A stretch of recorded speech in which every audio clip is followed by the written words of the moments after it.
LGT News. On démarre les news avec la Coupe du Monde de basketball 2023. Le tirage au sort aura lieu le 29 avril. À l'instar des autres nations qualifiées pour le mondial de basketball 2023, la Côte d'Ivoire attend impatiemment ses adversaires. Chose qui sera faite le 29 avril prochain à l'occasion du tirage au sort à Manille en Philippines. Co-organisée par le Japon, l'Indonésie et les Philippines, cette Coupe du Monde regroupera 32 pays, dont 5 venant du continent africain, l'Égypte, le Sud-Soudan, le Cap-Vert, l'Angola et la Côte d'Ivoire. La Coupe du Monde 2023 de basketball aura lieu du 25 août au 10 septembre prochain. LGT News.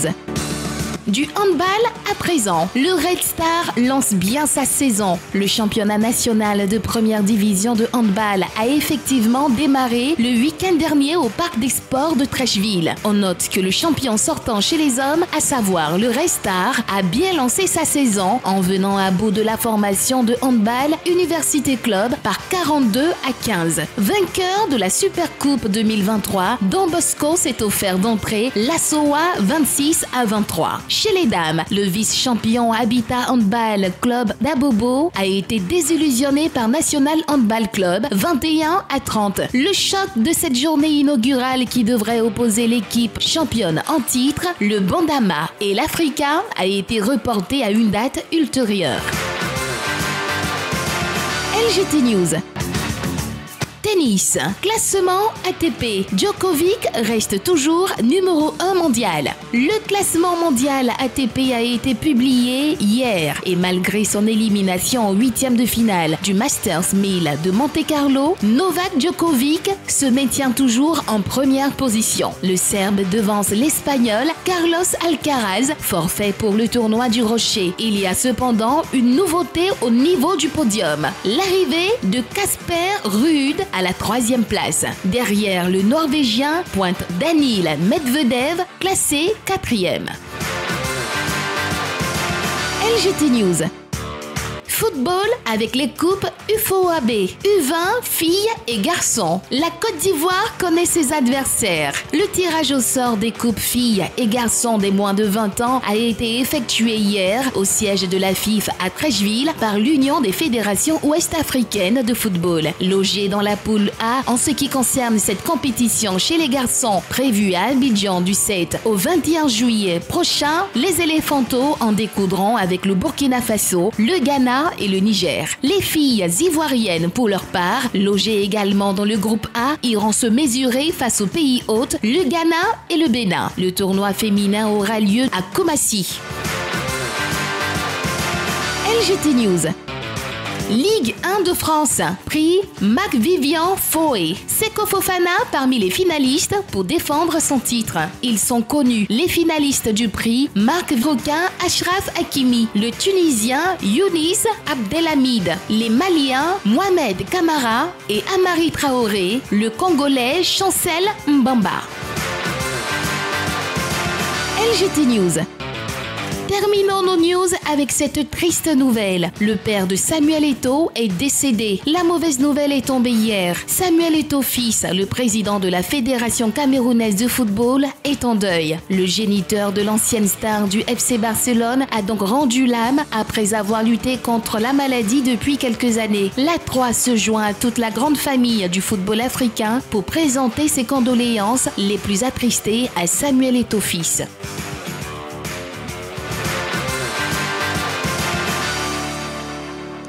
Une autre nouvelle triste, dernière heure, Sékou Bamba de Karamoko, 15 ans déjà.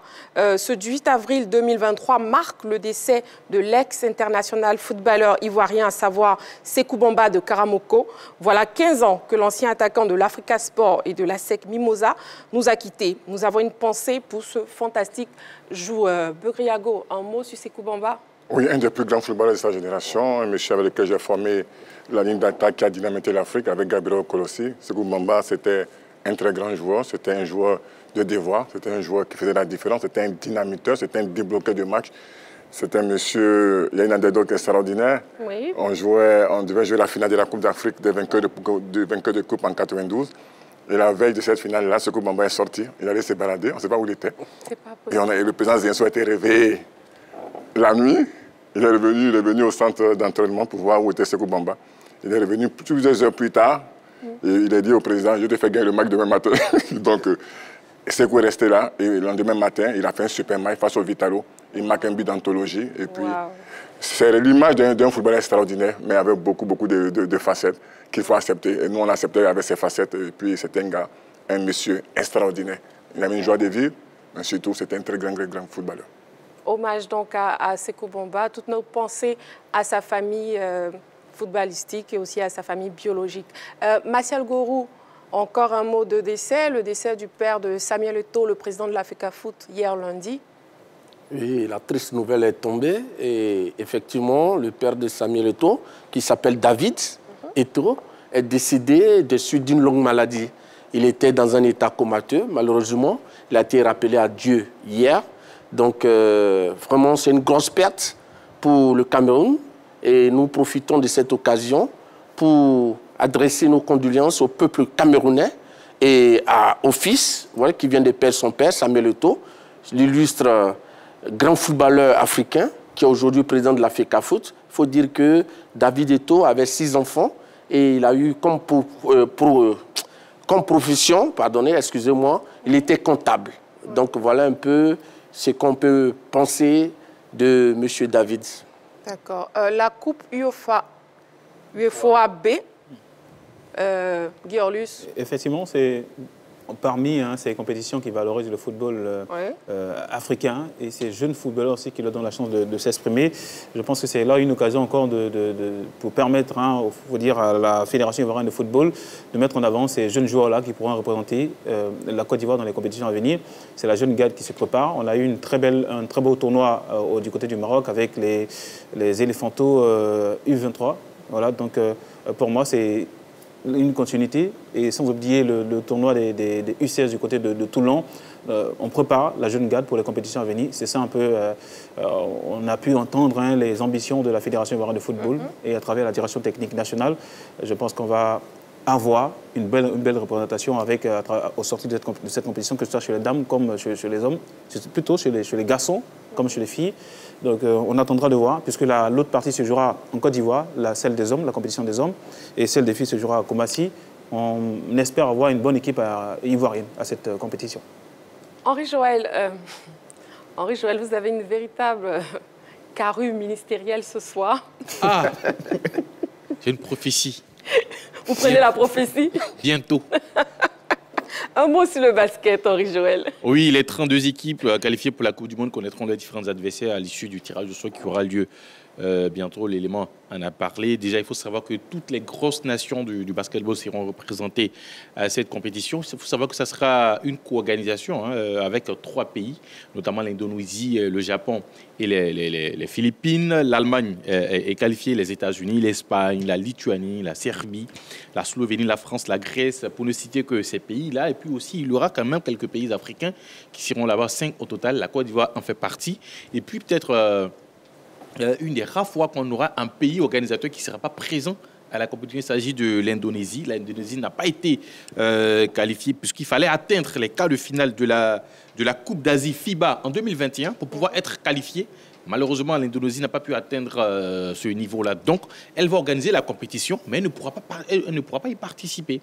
On aura la Côte d'Ivoire, bien sûr, et normalement, je pense que certains pays ont commencé à déployer, leur programme de préparation. On attend aussi du côté des éléphants le programme pour voir comment les éléphants vont se préparer pour aller à cette compétition. Il faut aussi rappeler que depuis un certain moment, après bien sûr la qualification au niveau de cette compétition, il y a eu quelques embrouilles au niveau de la Fédération ivoirienne de basketball. On espère qu'on aura, un bon dénouement parce que certains joueurs ayant signé une pétition ne se sont pas présentés sur la dernière fenêtre.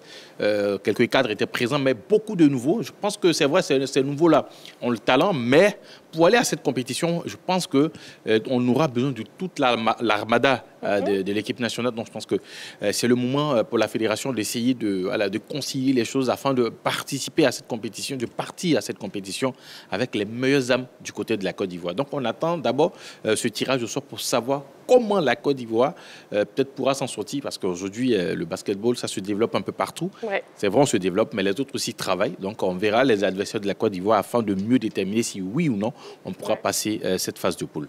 D'accord. Ce soir, nous allons maintenant passer au sujet qui crée le buzz et ce sera dans Sa Buzz.